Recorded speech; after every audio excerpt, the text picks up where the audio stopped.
less is more. You know, don't be that person that goes 0 to 100 and then a week later I hear that you're not doing it. You know, that's the last thing that I would like for anybody. And that's one of the, you know, it's a great discomfort in our lives to go 0 to 100 on a goal and then not do it. I think that's, there's not much more that's dissatisfying than not accomplishing a goal and feeling like you went from here to here and then right back down.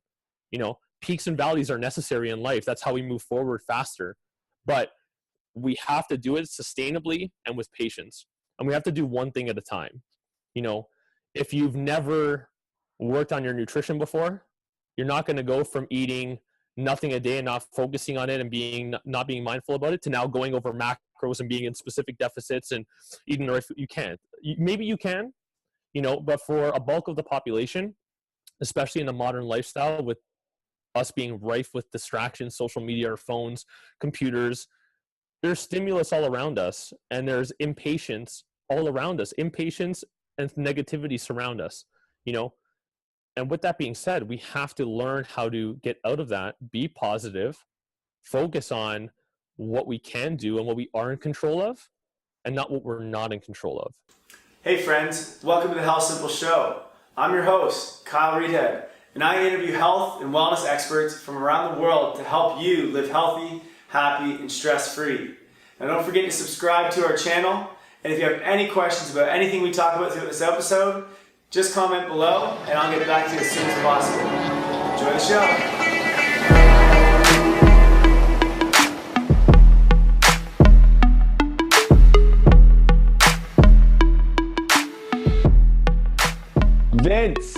Vince Lucente, my man. My friend. What's up? Not too bad. How are you? I'm great. I'm excited to have you on. I've been excited all week. For those who don't know, Vince is a good friend of mine from university. I don't know how many years ago that was. 5, 6? A bit, yeah. Like 5 years, yeah. 5 years, okay. We took kinesiology together. Vince is now head strength and conditioning coach at Seneca College in Toronto. He's been in the field of strength and conditioning for many years, since, you know, even while we were in school, I think he was still doing it. He's working in the private sector with professional and collegiate athletes. So he's been kind of all around that area. Focuses on sports science and stress management to facilitate, you know, sustainable and effective performance for his athletes. And I'm going to take this one verbatim from your bio here, but I love this. Growth in all facets is the name of the game for Vince, as his priority in sport performance starts with the person first. And I love that. So we're going to talk a lot about kind of mindset and dealing with the person rather than the athlete today. So a lot of this is going to apply not just to elite athletes, but to general population with any goal, whether it's weight loss or, you know, anything that you're trying to achieve. I think the principles we're going to talk about and the things that Vince is going to discuss is really going to apply to everyone. So Vince, welcome. Yeah, thanks for having me. I'm excited to get this going. There's a lot to kind of discuss today, and just going over holistically how we can all improve. You know, athletics aside, it's just we all have an opportunity to improve our lifestyle and be consistent and follow through. So now, Vince was the first ever guest on the HealthSimple Show. If you what a treat! You can go all the way back to number 1. You can listen to it, but the audio quality is not great. We recorded off Instagram. But it was a lot of fun. He taught a lot of great things. It was a great learning experience for me, for sure. So, you know, it's awesome that we have you back now on episode 30. Usually, episode 30. You know, one thing that I love about this is Vince and I, as I said, have known each other since university. And when we graduated, I remember we kind of shook hands, said our goodbyes. And the one thing we said was, you know, I think that you're going to do great things. Let's keep in touch. We both kind of said that to each other. And we really have ever since. We've, you know, we don't hang out all the time. It's not like we see each other every weekend, but, you know, we kind of check in on each other and just try to help each other throughout, you know, our careers and what we're doing. And I absolutely love that kind of relationship and that kind of friendship with another individual. So it's really cool that we said that and we've kind of kept up with that. I don't think that happens too often. It's funny how it's been, you know, it's been like what, 5 years, 5-6 years since school, yet, you know, we've continued to connect. It's you don't see that often, but I'm glad, man. It's good that we're both Doing what we're continuing to do right now. We've graduated and all things are well. You got it. So usually we record these podcasts in the evening. It's now 9 a.m. So it's a nice morning discussion. I'm just having my coffee. You got a coffee too, Vince? It's coffee. Starbucks. Yeah, Starbucks. Hey, okay. Hope it's not a pumpkin spice latte. It is black like the barren soul. You drink black coffee now. Is coffee something that's part of something you do drink every day? Are you a big fan of coffee, or what's your thoughts? Coffee is my life. It is, I think, the lifeblood of every strength coach. Yeah. And if it's not, I don't know how it isn't. It's just a kind of a rite of passage, I find. Since I started this career, it's every strength coach I've worked with, anybody that I've worked under, you always see 9 times out of 10, coffee in their hand. Yeah. Coffee in their hand. And I thought, you know what? I didn't start drinking coffee till third year. And I don't know how I went the first 4 years without. So yeah, it just became something that you do. Yeah. You know, you wake up, you drink a coffee, you got your athletes, you're going through the day, you hit another coffee. You know, we're in the gym, you know, in private sector, it's not a 9 to 5. If it is, that's phenomenal, but I have yet to see that. It's very much early morning, late night career. You work around schedules for athletes, and so you're up with the sun, and sometimes you're back home 10:30 at night, if not later. The days are long, and coffee is your best friend, but definitely not a crutch of sorts. Definitely something to be sustainable with.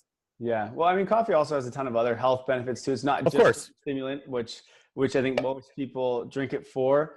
One of the things that I read recently that was really cool and I want to share is that although coffee is a stimulant, its job, or what it actually does, is when it goes into the brain, caffeine anyway, what it does is it actually blocks a chemical in the brain that makes you want to fall asleep. So coffee isn't that it's stimulating to stay awake. It's actually just blocking the chemicals that make you want to fall asleep. Now, those chemicals are actually in its lowest supply as soon as you wake up. So it actually doesn't even make sense to have coffee the moment you wake up. You actually get better benefits of coffee, you know, an hour or maybe 2 hours after you wake up. This is really cool, I thought, anyway. 100%. Yeah. So a lot of times people have it, they say you can't wake up without it. Really, that's more kind of the placebo effect, or like you said, a crutch, kind of an addiction where they want that dopamine rush. But anyway, I thought it was really cool. So I've been practicing that with coffee, is instead of having it right in the morning, maybe an hour after I wake up to 2 hours. And I don't know, I feel great, but that's just me. Yeah, I'm on the same page with that. I'll usually get up. And one of my favorite books that I've read, and I just read it recently actually, was Own the Day, Own Your Life by Aubrey Marcus. And he goes over kind of step by step throughout the day. And from the moment that you wake up through everything that can go out throughout the day, to your commutes, getting to sleep, whatever it may be, it goes, every chapter is just a different step in your daily lifestyle. So I've been kind of following his morning routine, if you will, of I'll wake up and I'll have a liter of water. You know, I'll finish that off first with pink Himalayan sea salt and a full lime. So I'll kind of shake that up, let the salt absorb a little bit, so I'm not eating chunks or drinking chunks of salt.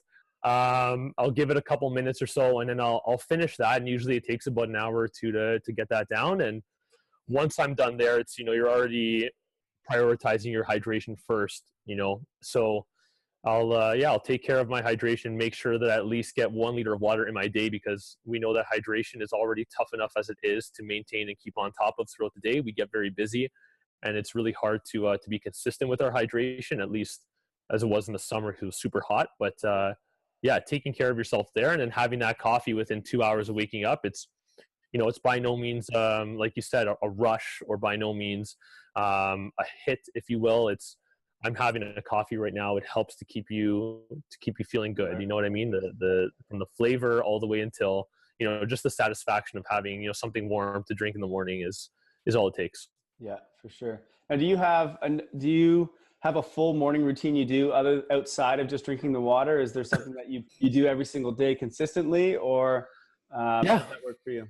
Yeah, 100%. So I'm a big fan of routine. I think if we have less routine in our lives. We tend to be far more disorganized. Not that these routines have to be an absolute staple every day, but hitting some semblance of a routine every day helps. And I just kind of go about my day. I'll wake up, depending on when my work schedule is. I usually work in the early afternoon. I'll get up around 6, start my day off. I'll have my water and I'll read, or I'll just watch TV to kind of get myself kick-started. I'll watch some football from the night before. So I do watch my reruns there and get caught up in my football. Nice. Once I finish that, after about an hour, I always give myself, I'll have my coffee and I'll start reading. So what I do is I take my Google Calendar out, and every morning, the tasks may stay the same or they may not, but it's usually 1 hour of just TV kind of resetting in the morning with your water and coffee. After that hour, I'll read. And then every chapter that I'll read in that hour, I kind of give myself a time limit of read and reflection. So I'll hit the chapter, I'll reflect on the chapter, and if I have any more time, then I'll move on from there. And then following that, I'll train. So I train around 7:30, 8 o'clock. I'll start training. Sometimes I'll start my day off and train, and then I'll get to my reading after, and my TV after. It all depends on how the day goes, but those tasks are pretty much the same every day.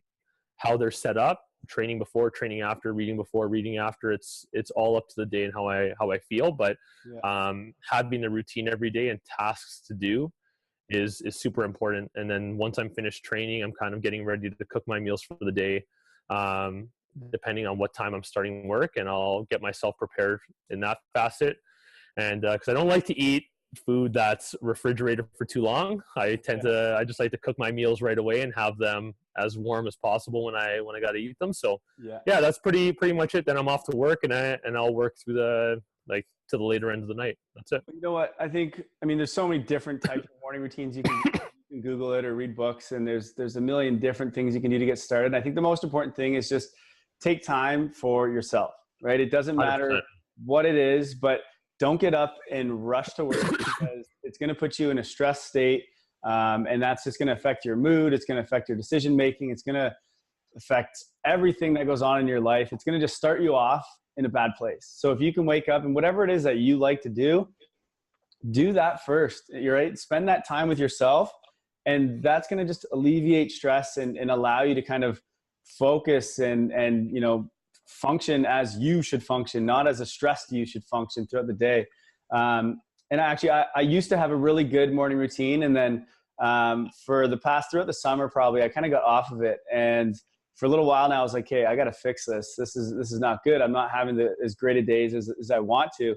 And so I sort of strategized and wrote one down and built my new morning routine. And I've been doing it now for a couple weeks. I'll walk through it real quick. It's a little bit long. I have a shortened version as well. Some components that are similar to you, but I first wake up at 6 o'clock as well, and drink water with lemon in it just to get hydrated. But while I do that, I think of 3 things that I'm grateful for, just to kind of get myself in a positive mindset, and try to do that every single morning, whether it's the same things I thought of yesterday, it doesn't matter. Just something to kind of be positive. Then I start with a bit of movement. So I do 5 minutes of kind of flow. So just moving the joints, do some stretching and some kind of activation stuff for about 10, 15 minutes. From there, I'll move into a bit of a meditation. So I do about 10 minutes, nothing too long, but it's kind of sort of meditation where I can kind of spend some quiet time with myself. And then just like you, I'll start to prioritize my day. So first I'll think about what are my goals, my long-term goals? Who do I want to be to achieve those goals? Who do I need to be? And what are the things I need to do to actually get to that point? And then I go, okay, well, what can I do today to get me on that path to get going? And that's my to-do list for the day. And that kind of sets me up for success for the day, right? Because I know exactly what it is that I need to accomplish when I'm looking into the long term. From there, that's when I get the coffee rolling, and I usually will do a hot cold shower if I can, and then I'll read. And then from there, it's just kind of whatever it is I got to do that day. I'm all primed up physically. I'm primed up mentally. Kind of everything is just set and ready to go for the day, and I can take on whatever it is that I need to do. So I don't think there's anything more important really than a good solid morning routine. Yeah, I love that, man. And I've definitely gone in the past with the 5-minute journal where you'll ask yourself when you wake up, what am I grateful for? What are the goals that I've set for today? And who am I? You know, that day you may be tired and you'll write that down. That day you may be confident to start off. And whatever it is, it's just, you know who you are that day, you know what you're about, and you're starting off the day with that in mind. And I think a lot of us tend, when we don't have that morning routine, we tend to go right to the negative, and we won't actually dig deep into ourselves. And whether that's through that journal, writing it down and seeing for yourself and being honest with yourself that, hey, you know what, today I am tired, but I'm acknowledging that, versus, you know, saying it, and you can say it 10 times. You're going to tell people, yeah, you're tired today, and that's not going to put you in the right mindset. So being consistent with yourself when it's meditating or practicing mindfulness, whatever it may be, it's just you're digging deep into yourself and finding an opportunity to do that, even for a couple of minutes, or even just through writing and seeing that on that journal of who you are today. You're never the same person 2 days in a row. Never. So I think we do need to be clear on who we are daily and know that today may be better than another. I may wake up more energized or more vibrant than another day, and some days are not going to be our best. But you have to take that for the positive and say, you know what, I acknowledge what I am today and who I am today, but I know that I'm still going to follow through with the tasks that I have. And so if we're not doing that, and we're not reflecting on ourselves first thing in the morning through that journal, or through the meditation, or even, to be honest, hot, cold showers are an absolute priority for me too. I'll take a solid 3-minute cold shower after 30 seconds of hot. That's when I personally find myself. And that's every morning. You got to wake up and be a little bit uncomfortable. And waking up with too much comfort and kind of slugging yourself into your day and taking a nice, warm, hot shower because that's comfortable for you, you're only setting yourself up to say, you know what, I'm going to go with the waves today, which is not a bad thing.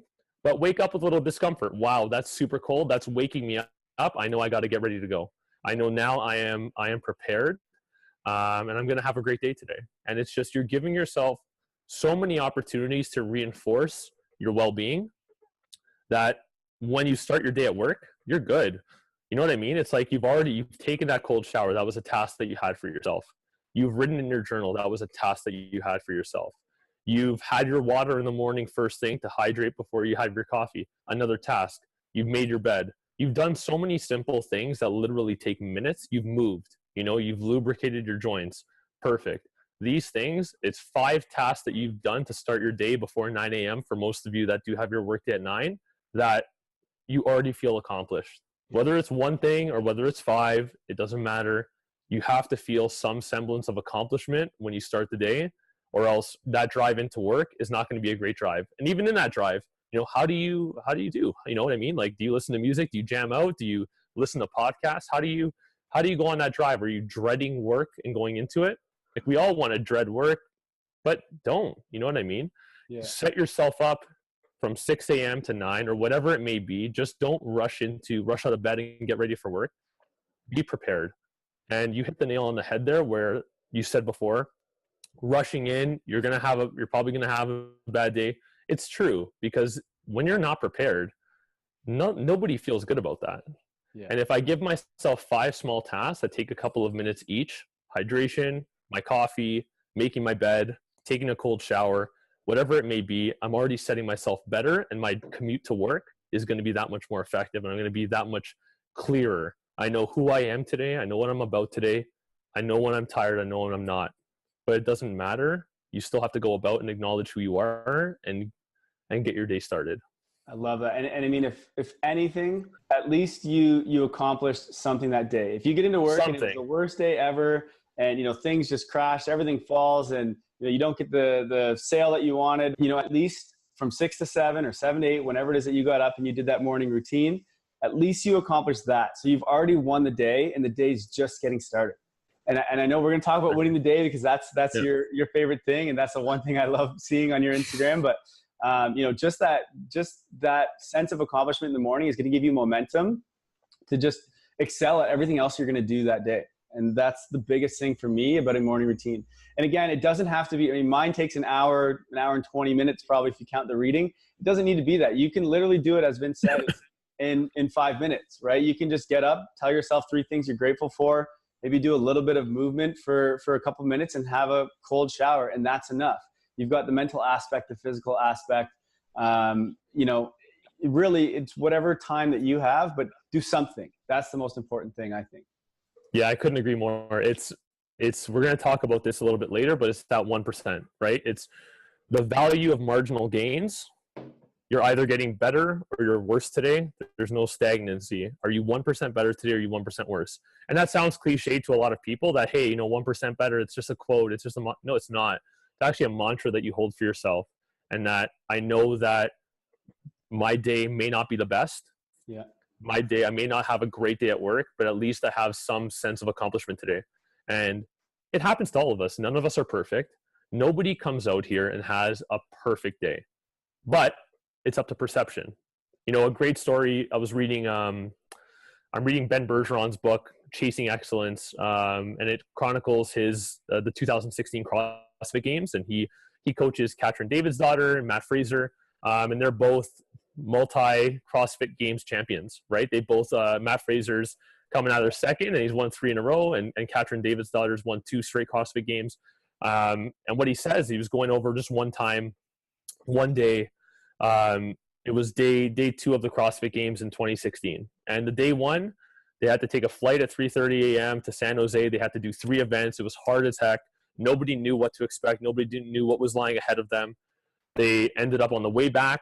They had a 3-hour flight delay, got back at midnight, had to wake up before 5 a.m. and do a swimming event. And traditionally, that Thursday is supposed to be a rest day for the CrossFit Games competitors. So they look in the lobby and people are being so negative about it, saying, you know, if all of us don't show up, then, you know, we'll be fine. Then they won't run it, you know? And they asked his athlete, they asked Katrin David's daughter, who ended up winning the CrossFit Games that year. They asked her about it. Like, how do you feel today? You know, it's not even 5 in the morning. The athletes are getting ready for their trip.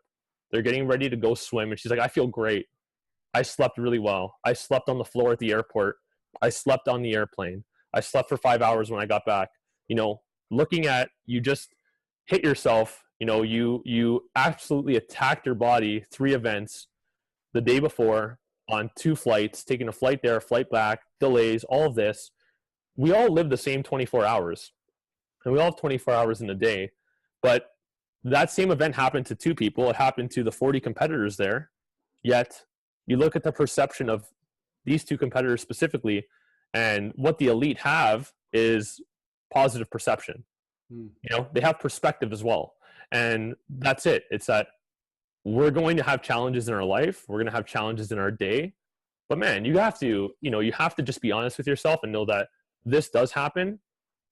Things do happen in my life, positive or negative, but you just got to take it, accept it for what it is, and move forward. Because once again, it sounds cliche, but I don't think that it can be any easier than that. So long as you are, that's it. Mindset, everything. I mean, you can have all the knowledge you want about nutrition and exercise and all that, but if you don't have the mindset to actually apply it consistently, then you're not doing much, right? So you need to be able to get into that mindset to accomplish whatever goal, you know, it is that you want to do. And that's exactly it. Now I want to talk kind of about how you train your athletes. I mean, typically when someone hears strength and conditioning, you think, you know, you're teaching them how to squat or you're teaching them how to, you know, overhead press. But I mean, you take a very, very different approach with your athletes. So can you kind of talk about, you know, what it is that you're teaching your athletes, kind of the fundamentals that you do? Yeah, 100%. I think that less is absolutely more. If we understand the principles of training, then you can get in and out. You know, you don't have to relentlessly spend 2 or 3 hours in the gym. All you need is to be laser focused on what you have today to do. Come in prepared, and you will be okay. So yeah, you know, we do teach, right? Part of coaching is the science, understanding the principles, understanding how to execute exercises, understanding how to train with intent, and being very objective about that. And I use velocity-based training to do that. So when athletes are training for speed, I'll apply sports science to it, use a velocity-based training device to assess, are you actually performing that lift with intent? And if you're not, then we can monitor loads. But it doesn't have to get as complicated as that. All we have to do is just know that I'm here for X amount of time. I have to be objective about what I want to accomplish. And this could be for body composition. This can be for wellness. It could be for anything. But the way that I train the athletes is that how do we use strength and conditioning to facilitate progress in life. And okay, you may get stronger, you're going to get more explosive, you may look better, but if you're not sleeping well, you go all day without eating, you maybe have breakfast, you don't have another meal till 7 p.m., 8 p.m., you have practices. There's so much that goes on in the setting that how does training help? Training is working hard, being consistent from rep to rep and set to set, moving well, which you should in just daily life, you should move well, and following through. You know, go through and have a task and focus on it. Work hard, be consistent, follow through, move well. Whether we do 4 exercises that day or 100 doesn't necessarily matter, but what matters is when I go in there, am I working hard? Am I being consistent? And am I following through with what I set for myself? And so if you take those principles and you apply that now to your life, you think, I know that I have to be somewhere on time. In fact, early. I know that I have to be dressed and prepared for that with the proper attire. I know that I have to come in and I have to warm up. I know that and that's once again part of preparation. I know that I have to get to the task at hand. I know that I cannot be distracted. So now if I'm training hard and I don't feel so well, maybe I didn't eat so well that day, maybe I didn't sleep so well. So those thoughts and those principles hope to transcend throughout the day and say, maybe I should sleep a little bit better because I found that I wasn't feeling so well. You know, maybe what I do, a big part of this as well, is I take athlete wellness. So every athlete fills out a wellness report during the day, and that will somewhat change how we train. It may take a little bit off. It may take a little bit off how they practice. Depends. So we look at scores and we see, you know, hydration, nutritional amount, nutritional quality, sleep duration, sleep quality, soreness, energy, mood. We take all of that. We take a scale of 1 to 5. You answer 10 questions and it takes 10 seconds of your time. Once they fill that out, then I can see what are the problems going on. And not only can I see green, yellow, and red based on what they show, but that athlete can now look at themselves and say, I'm a total of 20 out of 50 today. I'm a 45%. You know, something's wrong. And then they look back on that scale and they see that their nutritional amount hasn't been great the last 5 days. Their quality hasn't been great. Their sleep duration hasn't been well, and thus their mood is a 2 and their energy is a 2. Some things maybe a 1. I trained really hard. My soreness is a 1 out of 5. So now it's not only helping me to affect the training process for the athlete and what we do in the gym, but what it's doing is it's giving them an objective eye into their paradigm and saying, hey, I'm reflecting on how I'm feeling today, and I see greens, yellows, and reds. I see that I'm a 1 out of 5. Maybe I should change something about that. I'm noticing trends for myself because every morning I have to fill this out, which once again leads back to, can I do something consistently over time for the benefit of myself? Can I fill out a wellness report and get this done, knowing that now I've prepared a little bit better for my day because I know that my nutritional amount isn't so great right now. My quality is not so great. I know that I didn't sleep well. Just like we told ourselves in that reflection in the morning with the 5-minute journal, you know who you are. When you wake up and you fill that out, you know who you are. Yeah. Oh, no doubt. And that's it.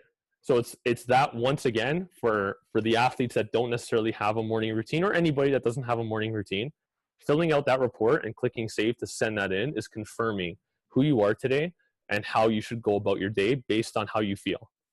That's, you know, awesome, and taking it and running with it. That's awesome that you did it with your athletes. I love that. I didn't even know that was the thing that strength and conditioning coaches do, but I mean, it makes so much sense because everything is so interconnected. It's not just about lifting weights, your nutrition, your sleep, your stress, you know, all these things play a role, and they're all rely on each other. And, you know, as a health coach, I do the same sort of thing. Is we're not looking at just one thing. We're going to look at every aspect, a holistic approach to your life. And I find that when I give them, because I give a form as well where it breaks down so much, all about their stress and their happiness and their nutrition and all that kind of stuff. And just from them filling out that form, I think they learn a lot about themselves, that they already start to make some changes. And I haven't even given them one recommendation or one change. It's just the fact that, you know, you were able to kind of dive in and ask yourself some questions and learn a little bit more about who you are and how you feel. And I think a lot of times people just don't stop to do that. 150%. I think that you need to take a little bit of time to reflect on yourself, and whatever that is that you have to do, just do it. You know, it's simple, isn't always easy, but understanding that you are making the conscious choice to go ahead and progress yourself. And if something takes 10 seconds to allow you to objectively see how you are, that's great. And then subjectively, right? That the whole point of this is it's a subjective wellness questionnaire based on your perception. So I perceive myself to be very sore. I perceive myself to have low energy. Well, how do we objectively view that? I mean, we may objectively assess your heart rate. We may objectively assess the velocities at which you train at, and then pairing the two together to say, you're not moving fast today and your heart rate is further elevated today than it was last session when you came in. So if your resting heart rate is elevated by X amount and your regular resting heart rate is Y, then, and you're not moving fast, that shows there is fatigue going on. You know, there's internal and external fatigue. And that's how we monitor objectively and subjectively. So the athlete now subjectively perceives themselves to be X, Y, and Z. We see via heart rate and velocity, whether that is the case internally and externally, how they perform and how they feel internally. And so now we have 3 ways, and then I see them, which coaching is all about I. You know, if you're not using your eyes to see how people are walking in the door and how they feel, and you're not asking them how they feel to confirm your bias about what you see, then all you're doing is prescribing X's and O's. Yeah. Coaching is absolutely an art, and you have to read the room and you have to read the person, you know, and oftentimes in a team sports setting, it's very difficult to do that. It's very challenging because you have a number of athletes walking into the room that you have to assess all. There may be a session that you just ran and you have to get right back into another session. So you have to make sure that you kind of stay on your A game and that you ask everybody how they're feeling, even if you may not see how they walked into the session because you miss things. But having that and being able to apply the art and the science of coaching helps you to see this athlete doesn't look so great today. Are they going to do the black and white program that I prescribed to them? Not at all. Not at all. Are they going to lift the same weight as last time? Not at all. We can try it because maybe they may perceive themselves to feel awful, but they may outperform what they perceived in the session. That happens all the time too, and vice versa. They may feel great and may underperform. So we have to be able to be very objective in what we're seeing. And for the regular, you know, everyday person, doing things like that, checking your heart rate every morning, you know, there's a free app, Elite HRV, that you can take. Have your heart rate monitor. Go in the morning and lay down for 5 minutes and take your heart rate variability and see, am I prepared? What is my readiness for the day today? You know, based on how stressed I was yesterday and what I perceive to be stressful, I may be ready or not. And that's free. It takes 5 minutes to completely relax and allow it to take your heart rate, to measure your heart rate over that time and let it do that and assess the variability of the heart rate. And go ahead, or you can just check your heart rate, and if it's regularly 60 and you see it 10 beats above one day over the other, and then you're feeling sick, that could be another opportunity as well, right? There's so many ways to skin the cat on this for the average person to do with a $0 budget. That just involve you, once again, doing something consistently every day, tracking your heart rate every day when you wake up, hand over, check it out. You know what I mean? And then see for yourself. I subjectively or perceive myself to feel sore, but my heart rate's lower today than it was yesterday. That's a good sign, you know? Yeah. And once again, that takes a couple of minutes of your day, but just overall in what we're discussing, these are very simple strategies for us to follow through on, and makes our lives a lot easier in the long run because we're following through on things that we would like to do for the betterment of ourselves, and we need to take care of ourselves. Yeah. And so find whatever it may be for those couple of minutes and get after it. Well, I mean, you apply it to elite athletes, and this is what allows them to excel, is really understanding their body, know when they can push themselves, know when they need to take a step back and rest, all that kind 100%. Of stuff. But it, as you mentioned, it applies to everyone. You know, if everybody you lose weight and you're stressed, or, maybe you're coming down and you're sick and you don't even realize that, and you go in for a big time workout because you want to try and sweat as much as you can to lose weight. Well, if your body's stressed, it's not going to lose weight. It just doesn't want to do that.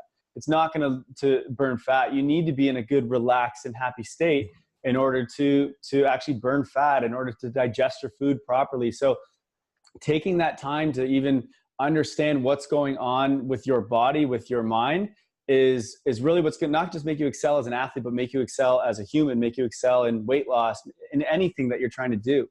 Now, one of the things I want to talk about is you mentioned, we talk about training, and the big thing for me that training has taught me, it's not just that it's, helped with my joints and helped me to build muscle and that kind of stuff, but I've been training for, I don't know, how old am I now? 28. So probably 10 years, maybe even longer than that, 12 years or so. And really it's taught me two things. Well, it's taught me a lot more than that, but let's get specific here. Consistency and patience. When you're training and you're trying to achieve goals with your body, those are two things that if you're not consistent, it's not going to happen. And so that has translated into other parts of my life with business and, with relationships and things like that, where you need to be consistent in order to achieve that. And you need to be patient. And this is something that I'm still not great at, but I'm really trying to practice. And I really think that I've learned a lot of my patience through training, because again, whether you're trying to build muscle or lose weight, it's not something that's going to happen in a day or 2 days. It's something where as long as you're consistent and you remain patient, it's going to come. It's just going to take a lot of time. And that is the same with really anything in life. And if you're not patient, you're going to be stressed. And so I really appreciate, me getting into training so early in life, because that's allowed me to kind of learn that and then apply that to other aspects of life. I agree. And once again, you hit that nail there, where it comes down to patience and process, where what I see more often than not, and what I actually posted about today was on my Instagram, was less is more. Don't be that person that goes 0 to 100 and then a week later I hear that you're not doing it. Mm-hmm. That's the last thing that I would like for anybody. And that's one of the, it's a great discomfort in our lives to go 0 to 100 on a goal and then not do it. I think that's, there's not much more that's dissatisfying than not accomplishing a goal and feeling like you went from here to here and then right back down. Peaks and valleys are necessary in life. That's how we move forward faster. But we have to do it sustainably and with patience. And we have to do one thing at a time. If you've never worked on your nutrition before, you're not going to go from eating nothing a day and not focusing on it and not being mindful about it to now going over macros and being in specific deficits and eating, or if you can't. Maybe you can, but for a bulk of the population, especially in the modern lifestyle, with us being rife with distractions, social media, our phones, computers, there's stimulus all around us, and there's impatience all around us. Impatience and negativity surround us, And with that being said, we have to learn how to get out of that, be positive, focus on what we can do and what we are in control of, and not what we're not in control of. And so if you're patient with your process and you say, okay, this week, I'm just going to hydrate more. I drink a cup of water every day and I don't eat so well. What can I handle and what can I control? I can control all of my nutrition if I want to. We have that power, but can we do that? Can everybody do that sustainably and consistently? Not necessarily. So what can I do to suss it out? Am I going to go 0 to 100? No, I'm going to focus on my hydration this week. Next week, I'm going to focus on my meals. I'm going to have one better meal every day. And yeah, this seems like a super slow process, but you're better going 1% for 365 days better than going 100% for a week and 0% the rest of the year. 365% outweighs 100. I love that. Right? So nailed it right there. You know what I mean? It's like, think of every day is a win or a loss. 1%, I win or I lose. If I went 100% on my diet and then I went 0% the next day, it's not consistent. Mm-hmm. Find slow and steady opportunities, because work is stressful, life is stressful. It can be stressful if we perceive it to be and let it affect us, especially for that which we cannot control. This life can be extremely stressful because we are distracted. And if we're not starting, once again, it just goes all the way back. If we're not starting our day with knowing who we are and the tasks ahead of us and being organized, this life will stress us out, because we then lose sight of, I should be reading this today. I should be getting this task done today. I should be doing this. We can talk about it all we want, but ideas and talk don't move mountains. Actions do. So if we're going to go through and I'm going to say I'm going to get better at my nutrition. I'm going to say I'm going to get better. I'm going to start reading more. I'm going to start taking cold showers. I'm going to start doing water before coffee. I'm going to do all of this today. Is that going to be sustainable? Not necessarily. No. So we have to not only tell ourselves, but do things sustainably. Today, this week, I'm going to take what Kyle and Vince said today. I'm going to have that water in the morning as soon as I wake up. Let that be your change for the week. And if you go through that change for the week, then go, I'm going to start moving now. Water, movement, perfect. I'm going to go water, movement, coffee. Water, movement, coffee, cold shower. Week by week by week, show yourself with small wins and 1% that you can get better. And the All Blacks say do 1% better at 100 things. So take one step at a time, get 1% better per week, per thing, then you're moving forward. 365%, 365 days, 100 tasks. That is a massive increase in your productivity, your stress, your management of stress, your coping, how you go about your day, all of that. But it can't be done overnight. And these are it's all cliche. We hear these things all the time, but we're not consistent enough to be able to act on it and follow through with it. We want to say, I heard I'm going to have water today. That's going to help me. But then I also heard that I should be having turmeric now. And I heard that this is better for me. And I heard this is better. And I should be doing these 10 exercises over this one exercise. And I should be doing, and then we get into this addition, stimulus, stress, all these things added to my life. Now I can't handle it. I've spread myself too thin. And now when I was just supposed to say that I was going to eat better, I ended up going all over the place and going with macros and numbers and MyFitnessPal and tracking my walking and my heart rates and all this. It's not going to be sustainable. We have to cut it out. You can't create any habits that way, right? And habits is what makes all this stuff easy, right? It's what makes it just come natural. And so this is why dieting typically doesn't work, especially for someone that's never, played with their nutrition before. But if all of a sudden you decide you want to lose weight and you just switch your entire diet, well, I mean, you may be able to do it for, let's say, a week.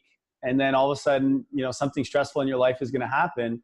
And you're going to go back to exactly what you used to do. You're just going to resort back to that to default because you didn't actually build any new habits. And that's why I love your 1% a day, because when you take it slow, it gives your brain and your nervous system time to actually ingrain that as a habit. And once it's a habit, well, then it's not hard anymore. You no longer have to think to do it. It's just automatic. You wake up, you just have that water. And it wasn't a decision that you even had to make. It wasn't a struggle. So it didn't take any energy, right? So if you can continue to do that, as you said, on a weekly basis, you'll continue to just ingrain those habits. Yes, it's slower, but it's going to be so much easier in the long run. And really that's where training has kind of made me learn that, because with training, you work out, you do your repetitions, the next day you come in and you actually notice, you can see that you're stronger, right? Because next time you go in, let's say it's 3 days later, you can bench a little bit more, especially if you're just starting out. Next time you go in, a little bit more, and you can see, okay, my body's adapting, my body's learning how to do this, and it's starting to become natural. Whereas it's a little bit more difficult to, I think, see that and understand that when you're talking things about, let's say, nutrition or your mind or all that kind of stuff. Whereas with weight training, you can actually just see the numbers. You can see those numbers and track it and see yourself progress. Yet the body works the exact same whether you're lifting weights to whether you're trying to make better decisions with your life, whether you're trying to get rid of anxiety or whether you're trying to lower stress or lose weight. It's all about creating those natural habits to allow yourself to be able to do it and to accomplish it. I agree 100% with that. And what you were discussing with training, right? You start to see and feel yourself getting stronger progressively. You're simply adapting to the imposed demands. Mm-hmm. And there are a few things to be said of that. One, you adapt to imposed demands, and we'll talk about that. I can do that with my water consumption, my hydration. I can do that with nutrition. I adapt to the demands that I place upon myself so long as I can control it. And if I can control eating one better meal a day, I will adapt to eating one meal better a day. I will, just as I adapt to my stress management and I adapt to placing more tasks upon myself that I can control and that are sustainable for me, I will continue to adapt to it. The body doesn't know the difference between you applying a super training stress and you getting chased after by a lion. You know, stress is stress. And when we hit that threshold, the great book, Why Zebras Don't Get Ulcers by Dr. Robert Sapolsky. I've been wanting to read that book. Phenomenal book, because it helps you to understand that stress is stress and we have a threshold. And regardless of if you perceive your stress to be high all the time, you just keep hitting that threshold. You have to learn when to shut yourself down and when to turn yourself on. Red light, green light, you shut yourself down at every moment that you can throughout the day. And when it's time to go, you are that more efficient and that much more ready to go. Your body will adapt to the imposed demands, but you have to learn how to cut it out and how to turn it on. And so if you're always on, you're always on social media, you're always scrolling through, you're always looking at stories, you're stimulating yourself. Pop, pop, pop, pop, pop. You're on coffee. You're just alert, alert, alert, alert. You've never turned yourself off. You've never given yourself time to literally unplug. And with training and that adaptation and you getting stronger every time, it's consistency, you know? And that's the point there. You know, you feel yourself getting stronger. You see yourself getting stronger.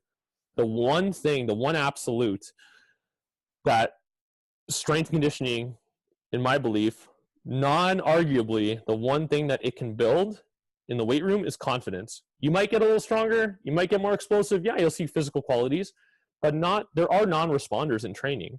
Not everybody will respond to 3 sets of 10 as well. One may respond super well, one may not. But we have to look at the consolidation of stressors in the lifestyle to say that, hey, I may respond super well, this person may not, and I have to be willing to accept that. And why am I not progressing at the rate that someone else may be? Is it my nutrition? Is it my stress? What could it be? But what it will build is, as in time, as you do get generally stronger in a marginal manner, you may not be able to increase your bench press 30 pounds in 1 week, but maybe it's 5 pounds. That increases your confidence because you now feel a little bit better, you look a little bit better, you're moving a little bit better, and you take that and you run with it and you build confidence. And confidence transcends among the entire lifestyle. So, you know, go in, train to improve your confidence first. Let that be the case. And as your confidence improves, you're more willing to adapt to more change.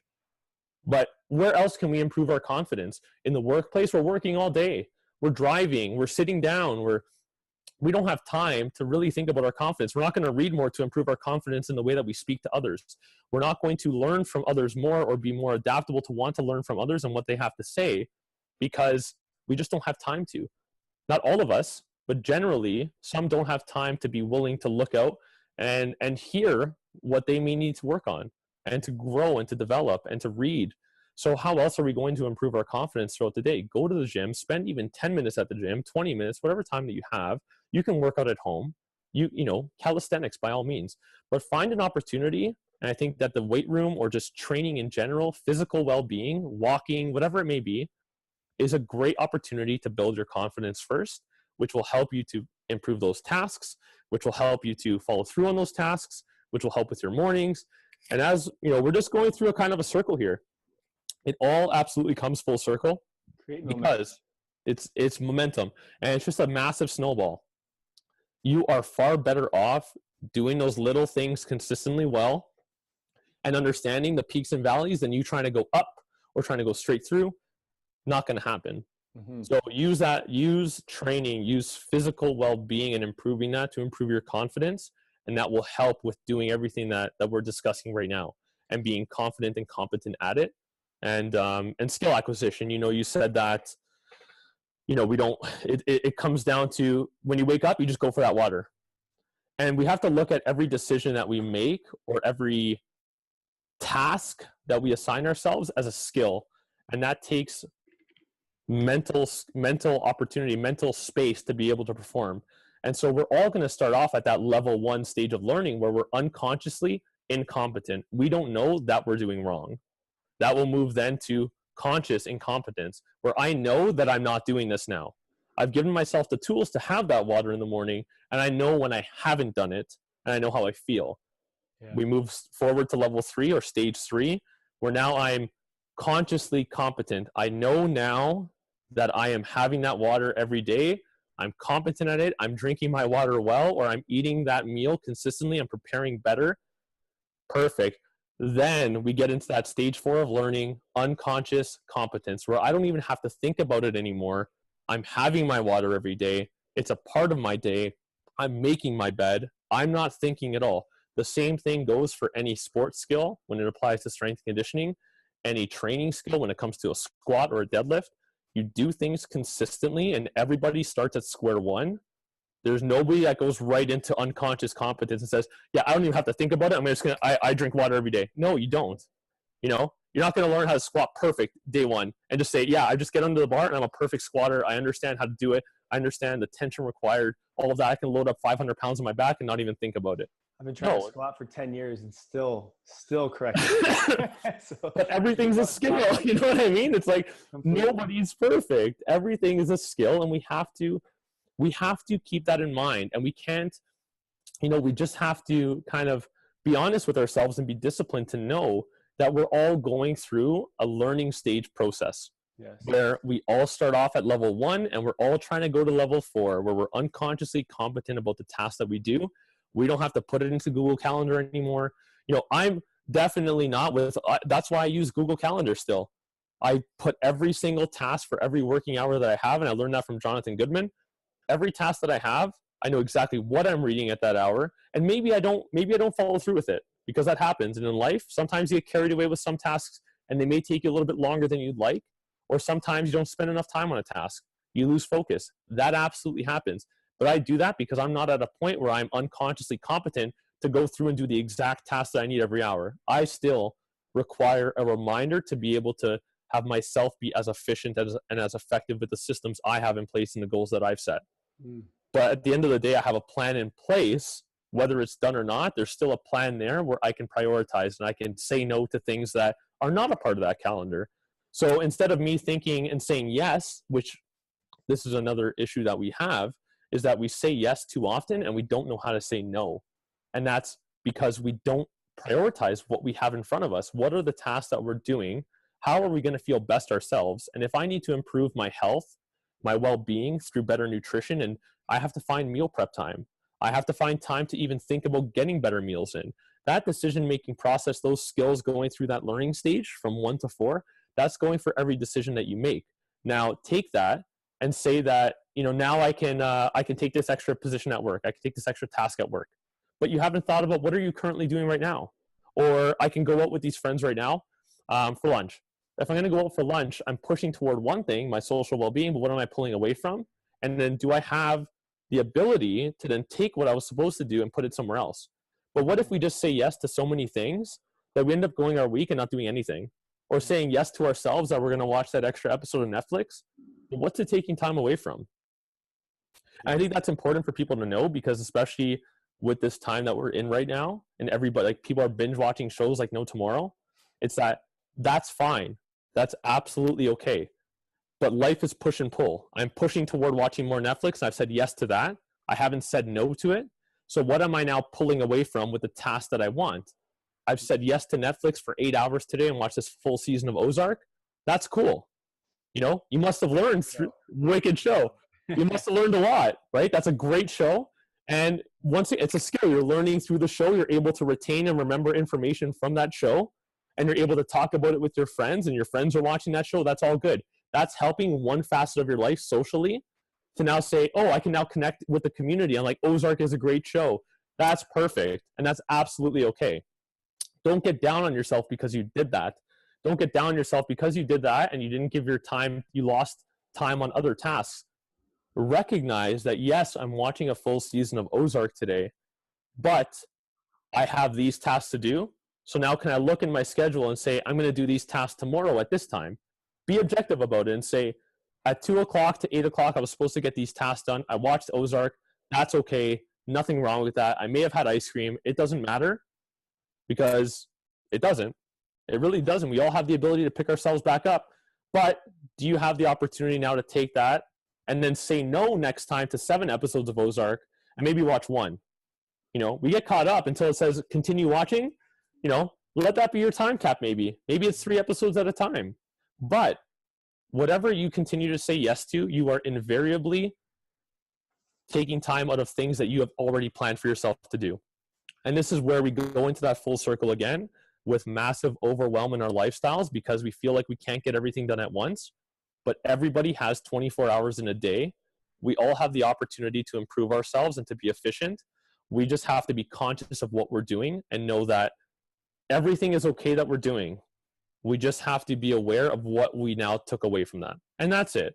You know, don't get down on yourselves. Don't lose your motivation. Don't lose that momentum. Keep it going. And it's honestly as simple as that, but simple is not easy.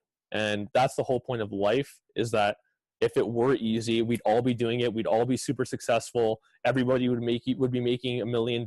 Everybody would be comfortable living on a beach, you know, and that's fine. And we all want that lifestyle, but you have to be willing to work for it and sacrifice and be disciplined. So, yeah. Wow.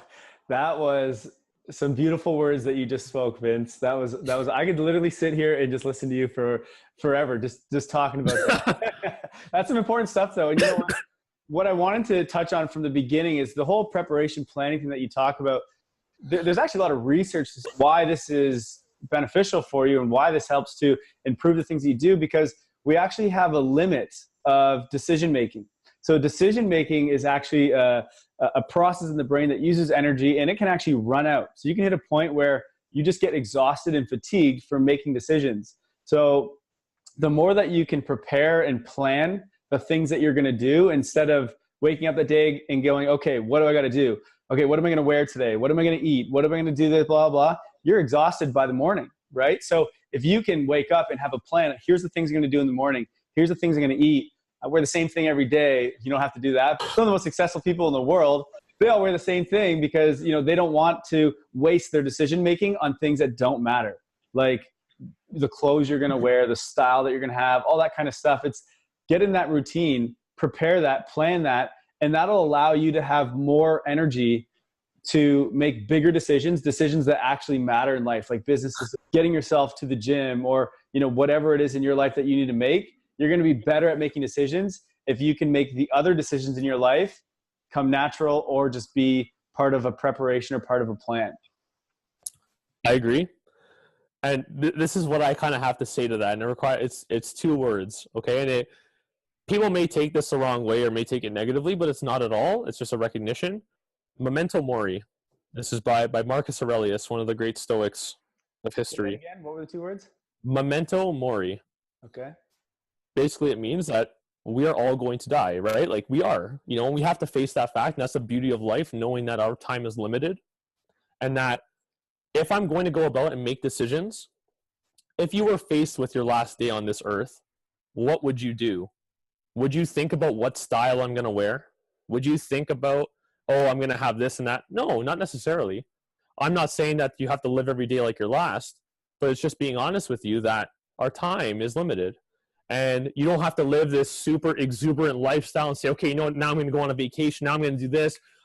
That makes people want to go 0 to 100, right? Saying, oh, live every day like it's your last. That's not what I mean by that. What I mean is, are you willing to take things as they are every day and know that, hey, if I told myself I'm going to read this book, doing what you say you're going to do, that's integrity, I'm going to do it. Because at least for this day of my life, that could end any second now, I'm at least going to fulfill what I wanted to do internally. Not like I'm going to go take out my paycheck and go buy 1 million clothes and do all this. No.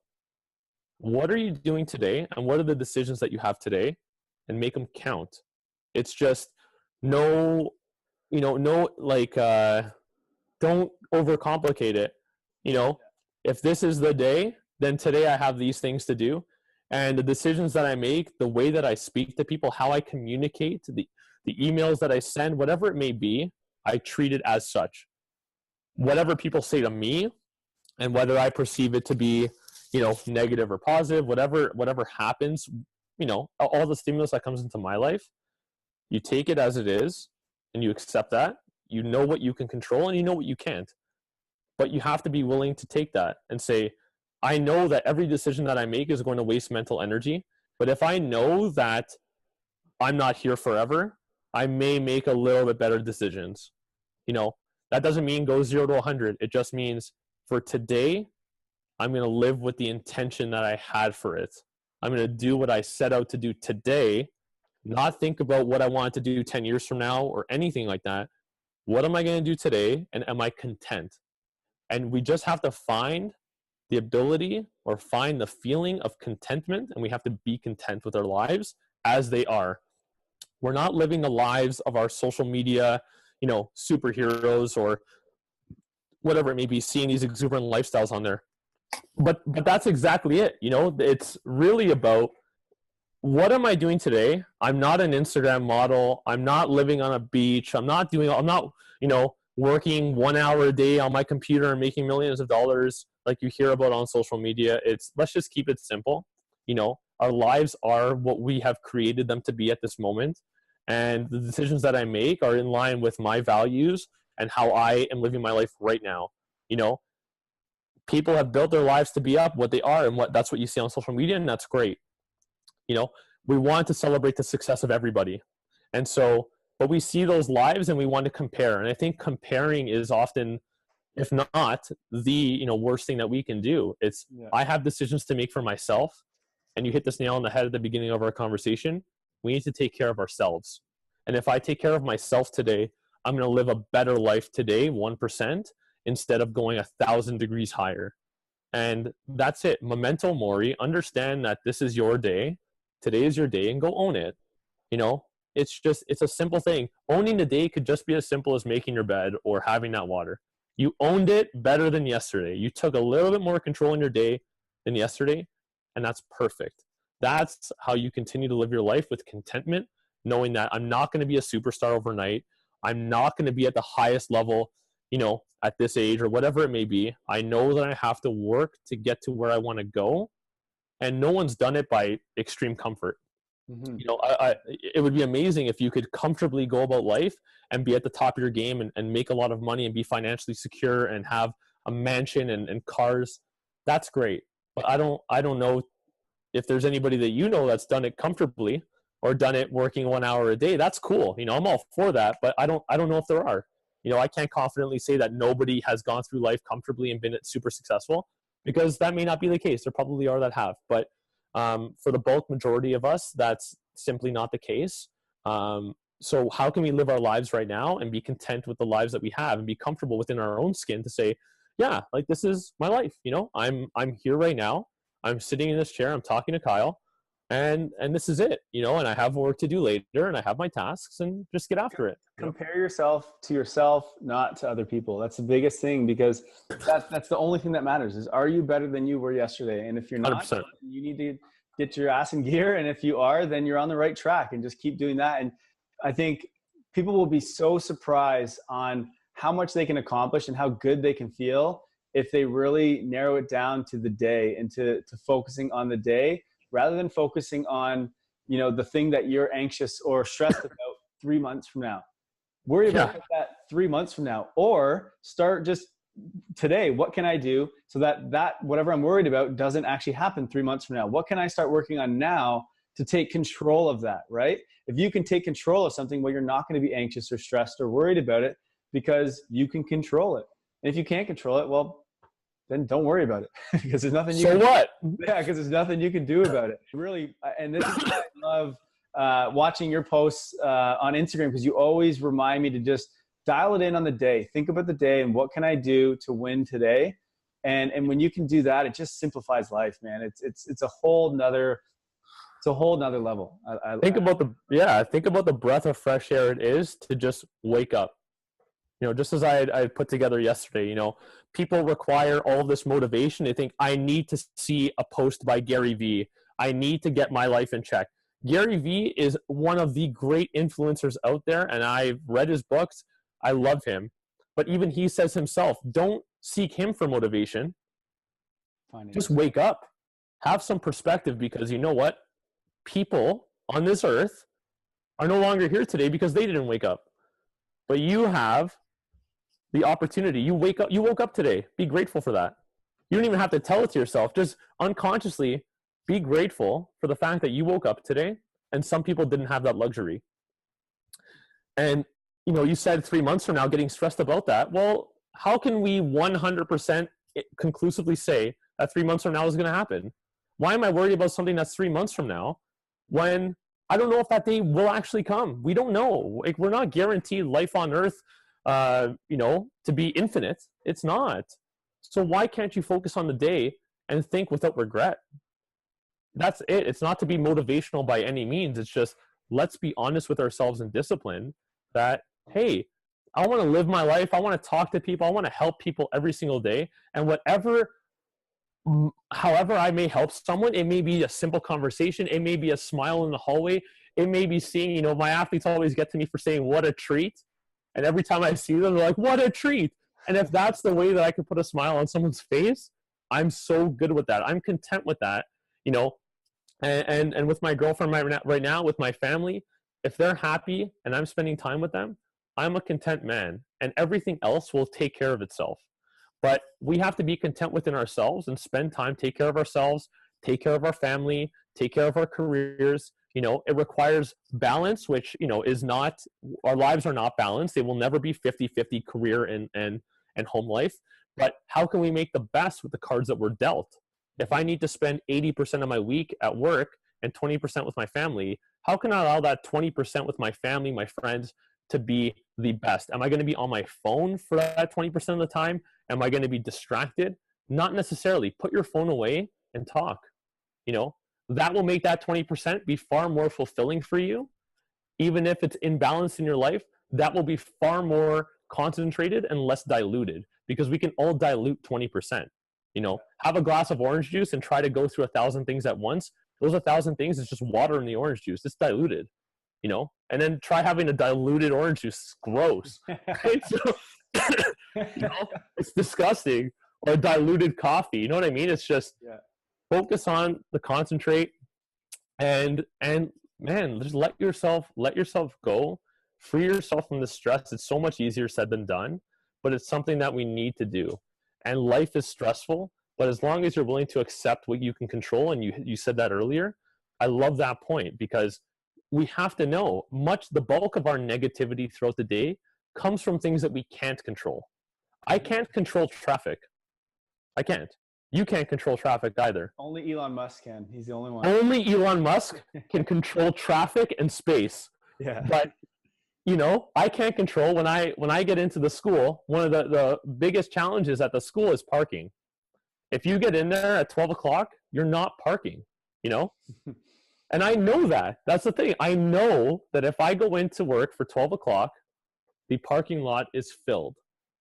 Am I going to stress out about that every single day, trying to find that one parking spot, when I've parked at the literal last parking spot, the first week of school, the last parking line available, the farthest you could possibly be away? That's okay. You know what? I got to walk out of it. I got an 18-minute walk to school from parking there. So although it may seem negative, oh my gosh, I have to park all the way at the end of the school. I have to look around and waste gas to park. Just be grateful that you're alive and that you are driving and you're safe.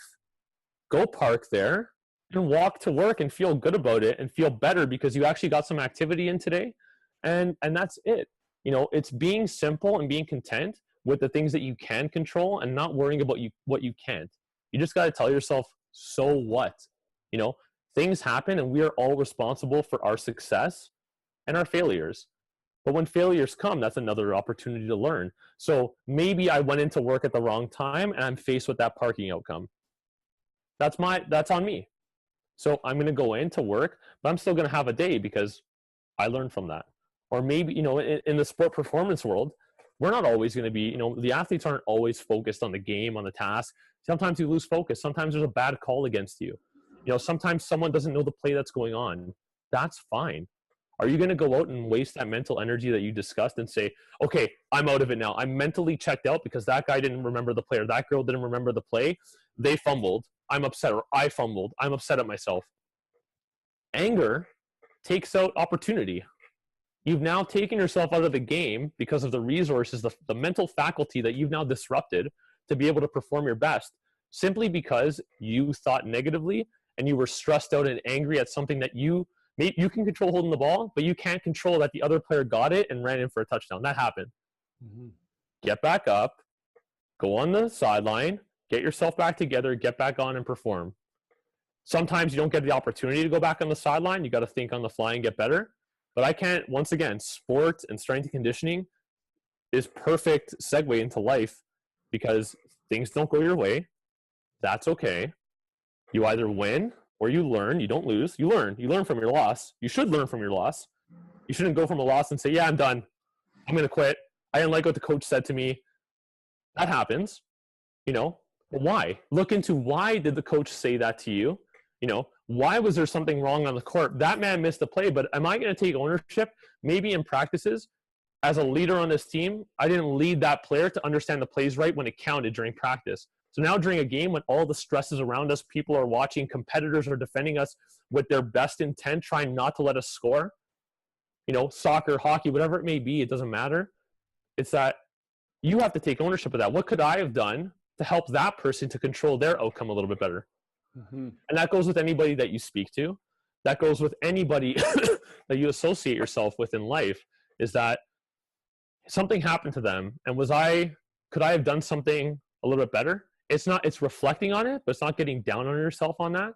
And that's it, is that we make these decisions, but be content with it and know that you're speaking to humans, and humans, they help you and they help this life. And that's why we live. So you have to go about your life, stop worrying so much, and just go into every task and just say, you know what, I got to hit this task on the head. I know things are not going to happen. I know I'm going to get stressed out with traffic today. So just don't get stressed out about it, because you know it's coming. You know that parking is coming. You know that you're going to have a game today, and that things are going to happen bad. Like bad things are going to happen. You know, a call is not going to go your way, whatever. Or you go into work and you know that you have something due and you maybe didn't get it done in time and now you're rushing. You know that. But you have to be aware of that and own it. Yeah. You got to own today and know what lies ahead of you and just be prepared. It's easy to get unprepared. It's easy to rush. It's hard to be prepared, but you got to go through it. When are you going to write a book? Or are you going to write a book? Because I think you need to write a book on this. Never.